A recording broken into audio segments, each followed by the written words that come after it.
du puits générateur de méthane en tant qu'ouvrier qualifié. C'est une grande épreuve, mais aussi une occasion pour lui. S'il fait du bon travail, il sera promu ouvrier qualifié. Il faut creuser ici. Quelle mesure? Attends, laisse-moi regarder. C'est bien ici. Dans la région autonome du Tibet, les projets des puits générateurs de méthane sont entrepris par les compagnies de construction. Les ouvriers ne débuteront leurs travaux qu'après l'accomplissement de la formation technique. Chan Dui est le seul homme tibétain de leur compagnie.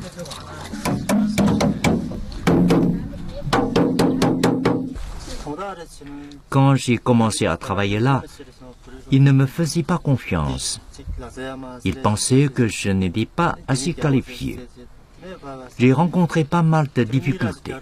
On dit que les ouvriers reins excellent dans ces travaux. Après avoir suivi 2 ou 3 projets de construction, la situation est devenue plus facile.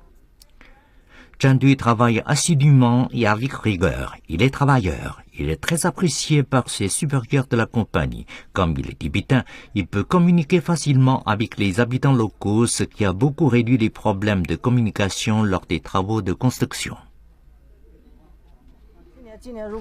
Si nous avons des formations du département de l'agriculture et de l'élevage et du ministère de l'Agriculture, nous allons t'envoyer pour y participer, obtenir un certificat. L'année prochaine, tu deviendras ouvrier qualifié et tu seras bien payé. Chan Dui doit se prolonger dans la construction au cas où des problèmes compliqués surgissent. Les villageois peuvent prendre un peu de repos. Le comté de Mesokungar a rencontré beaucoup de difficultés dans la promotion de la technologie du puits générateur de méthane. Bien que le gouvernement ait promis de les construire gratuitement, les habitants croient qu'un puits gaspille de la terre. Ils ont changé leur attitude après la construction de plusieurs puits.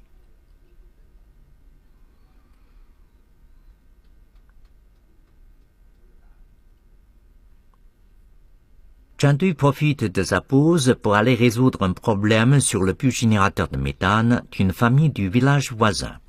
Un puits générateur de méthane de 10 mètres cubes produit chaque année 360 mètres cubes de méthane, équivalent à 250 kg de charbon. Le bois épargné équivaut à 0,7 hectares de forêt. Il faut fermer ce commutateur et celui-là. Ce n'est pas la peine de fermer celui-ci, mais celui-là. Comme chez cette famille, les puits générateurs de méthane des paysans tibétains sont couverts d'un toit qui capte l'énergie solaire et protège du froid rigoureux sur plateau. Il maintient aussi une bonne température de fermentation dans le puits. Dans ces cabanes qui abritent le puits, on peut cultiver aussi des légumes. C'est très pratique pour la vie quotidienne des villageois qui en profitent pour construire des étables, des toilettes et des cuisines autour de la cabane.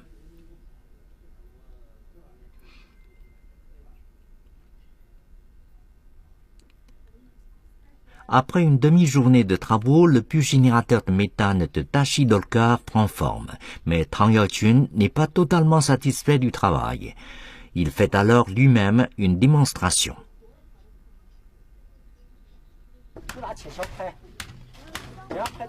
Après qu'on a fini, il faut battre avec la pelle comme ça. Ce ciment est un peu trop liquide. Ce sera mieux si c'est plus sec. Il faut que les travailleurs avancent leur travail avant l'hiver. Les travaux de cette année pour l'installation du gaz ne sont pas encore terminés dans le comté de Mesokungar. Tang Yao-jun s'inquiète un peu, mais il reste optimiste.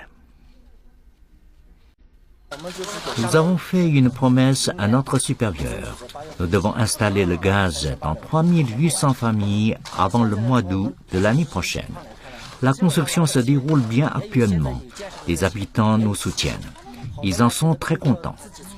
On s'entraide et nous apprenons les uns auprès des autres. Certains ont vu que leurs voisins installaient le gaz et c'est pratique. Ils veulent l'installer aussi. La construction se déroule plus facilement. Cha Shizuoka doit attendre encore un demi-mois s'il veut utiliser le gaz. Pour cette femme de foyer qui a une grande famille à soutenir, le gaz est d'un vrai avantage. Elle l'attend avec de la patience.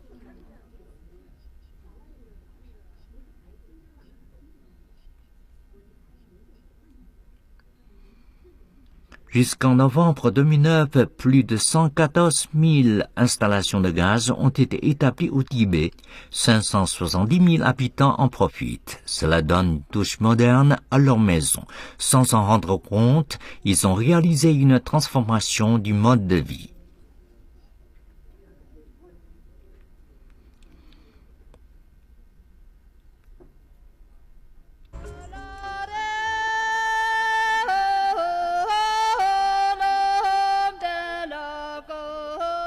Le soleil s'élève très tard ici.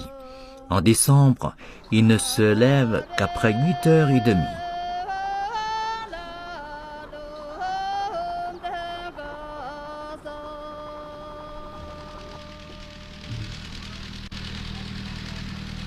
Chashi a plus de 70 ans. Il habite le village de Tangxi.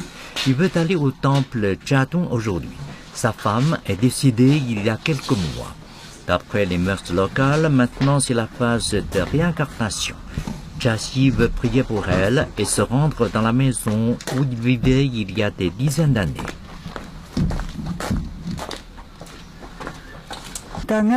Quand on est déménagé, il n'y avait rien ici. Après un peu de travail, c'est devenu une prairie en masse. On mène les vaches et des moutons ici.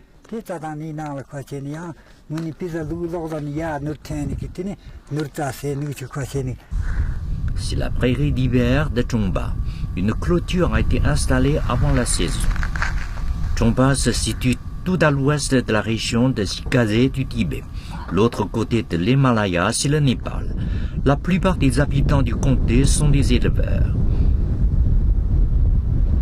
La nature peut être rigoureuse à Chongba. Il y a trop peu de pluie et pendant 4 mois, il fait un grand vent aussi fort que catégorie 8. La retraite de la prairie est l'un des plus grands problèmes. On n'a pas d'autre choix que de céder. Chashi est né et a grandi à Chongba. Dans ses souvenirs, les habitants sont chassés par les tempêtes de sable.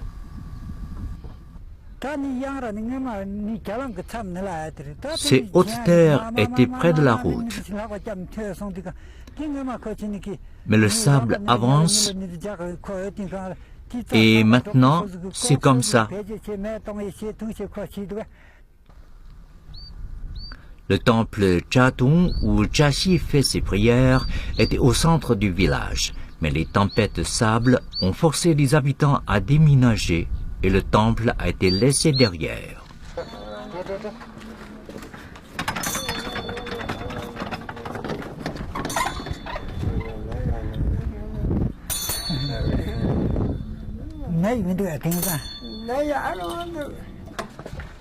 C'est un petit endroit en apparence, mais son histoire date de plus de 1000 ans. Il a accompagné les habitants de Chongba au bon et au mauvais temps. C'est le soutien spirituel de Chashi. Il retourne dans le temps quand il rencontre des difficultés malgré l'épreuve du voyage. Ce qui le touche cette fois-ci, c'est qu'il était ici avec sa femme la dernière fois et maintenant il est revenu prier pour son âme.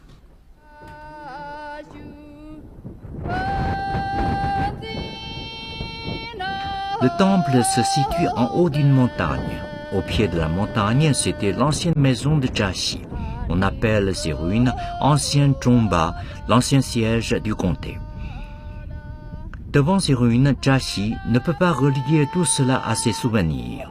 L'ancienne maison qu'il a vécue plus d'une dizaine d'années, il ne peut la trouver nulle part. Seuls quelques murs brisés témoignent de son existence. Et les sables semblent raconter l'histoire triste du passé.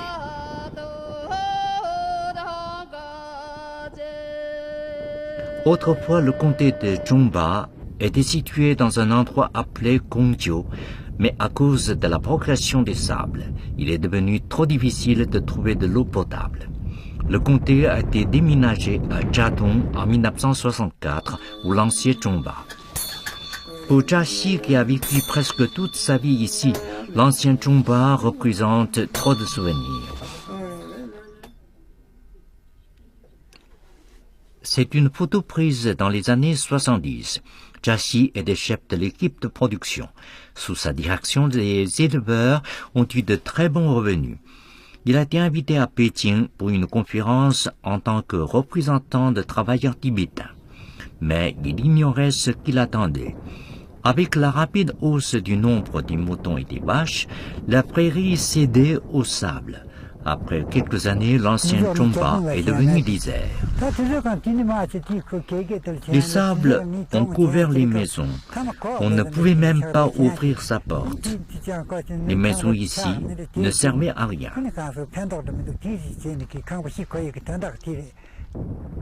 Jia Xi s'en souvient encore. Quand la tempête de sable venait, il ne pouvait voir ses animaux à seulement quelques mètres.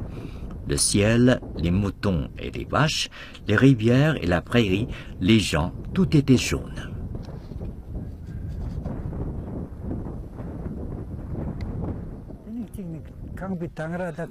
La tempête était si forte. Il y avait du sable partout, devant la maison, sur le toit. Il y avait du sable dans la nourriture, dans tout ce qui était à la maison. Ça nous a posé beaucoup de problèmes. En 1986, les sables ont avalé toute la prairie. Les habitants de Chungba ont dû déménager encore une fois à Lajang, le 3e siège du comté. L'ancien Chungba est déserté.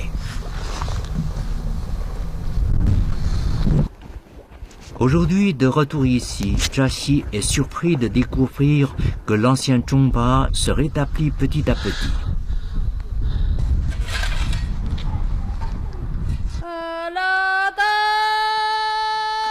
Depuis 2005, le comté de Chungba investit plus de 92 millions de yuans pour raviver la prairie. On a planté des arbres et pris des mesures d'irrigation.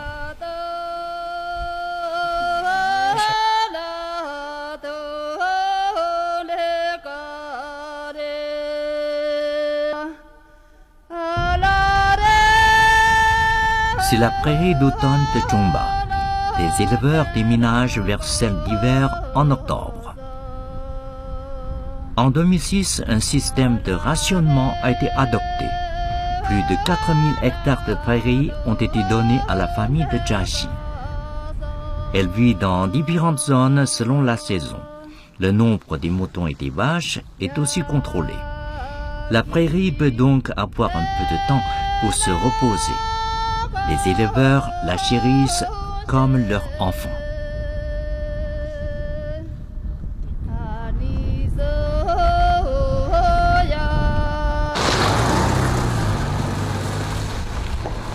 Le 3e siège de Chungba est en plein développement. Après une vingtaine d'années, l'infrastructure a été largement améliorée. Il y a des logements, des écoles et même des hôtels.